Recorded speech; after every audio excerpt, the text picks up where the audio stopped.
Imagine waking up inside your favorite novel, but not as the hero, as a trash character destined to die early. That's the reality for Kim Rock-soo, who reincarnated as Cale Henituse, the infamous trash of the Count's family. Cale wants nothing more than a lazy, peaceful life, avoiding all the drama and danger of the original story. But ironically, every time he tries to slack off, he ends up saving the world. With ancient powers, a dragon, and a loyal team by his side, this villain accidentally becomes the continent's greatest hero. Now, we see the noble's main protagonist, who used to live in the forest. After escaping the Forest of Darkness, Choi-han finally got to experience something he had never known before: human warmth. In Harris Village, he found people he could truly call family and friends. For the first time in his life, he lived in peace. But that peace did not last. One day, a mysterious organization attacked Harris Village, burned it to the ground, and erased everyone in it. Choi-han was incredibly powerful, having spent half his life surviving in the Forest of Darkness. But despite his strength, he was still gentle by nature. Until that day, he had never killed anyone. Standing in the middle of the burning village, surrounded by the bodies of the people he cared about, Choi-han was consumed by rage. For the first time in his life, he killed, one by one. He slaughtered every member of the organization. They all rushed at him together, but none of them stood a chance against his overwhelming strength. By the end of it, the battlefield was covered in corpses. Even Choi-han, despite his strength, was exhausted after such a brutal fight. Only after killing them all did he finally regain his senses. Once he calmed down, he realized he had learned nothing about the organization behind the massacre. There were no answers, only bodies. Looking at the dead villagers, Choi-han was overwhelmed with grief. It was in that moment he truly understood what sadness meant. Filled with anger and sorrow, he swore to hunt down everyone responsible and kill every last one of them. After leaving Harris Village behind, Choi-han entered a city for the first time. This city was located in the central region of the Henituse territory. And by pure bad luck, the first person he ran into was Cale Henituse, the infamous trash of the Count's family. Because of Cale's behavior, Choi-han beat him badly. And that brings us to our main character. Cale begins narrating his situation. He explains that when he opened his eyes, he had woken up inside Cale Henituse's body. Just like any other day in his previous life, he had been at home reading a novel called The Birth of a Hero. But somehow, he had fallen asleep and woken up inside that very story. Looking at himself, Cale quickly realizes the situation is real. He really has become Cale Henituse.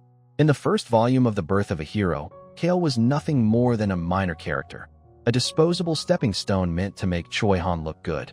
He was the arrogant trash noble Choi-han beat up early in the story before continuing his journey to become a hero.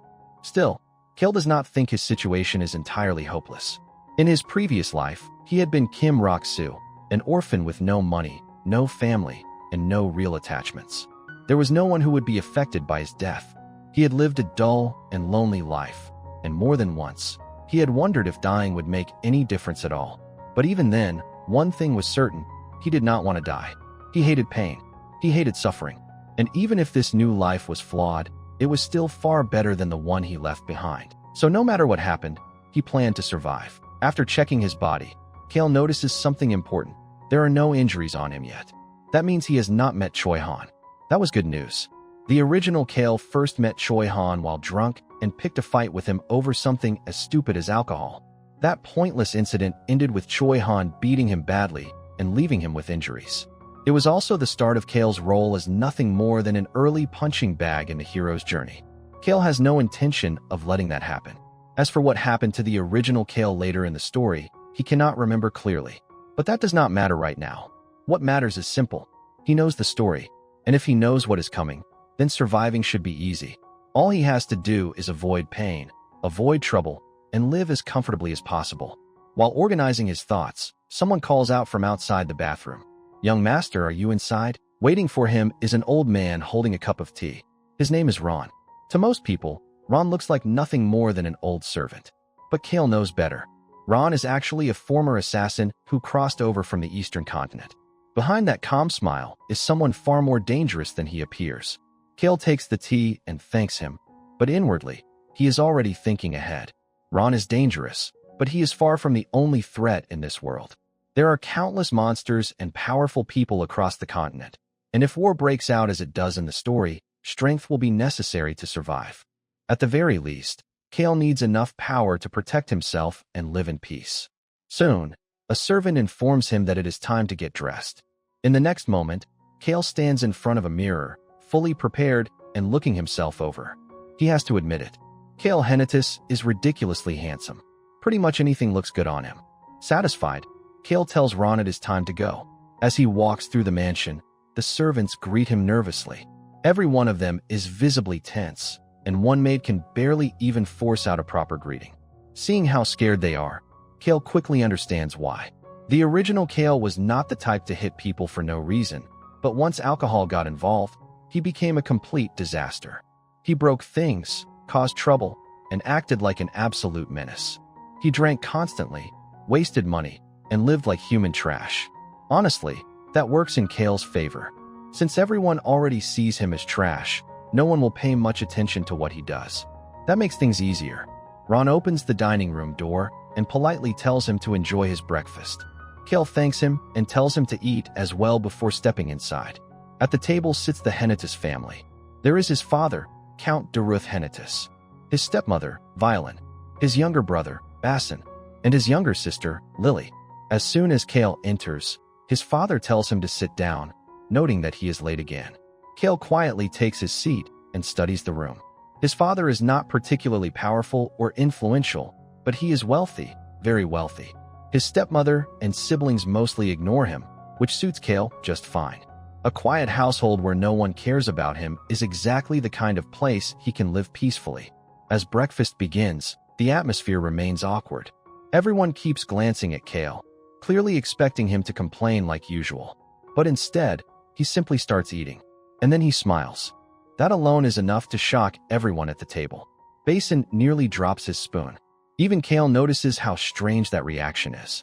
Apparently, the original Cale was such a disaster that simply eating without causing a scene is enough to alarm the entire family.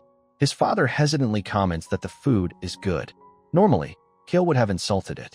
But instead, he calmly agrees and says it tastes fine.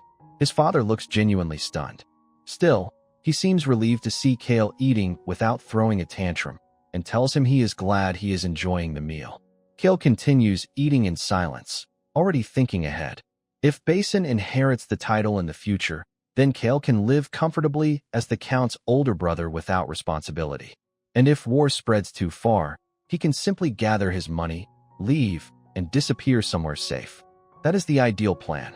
Then his father suddenly asks if he needs anything.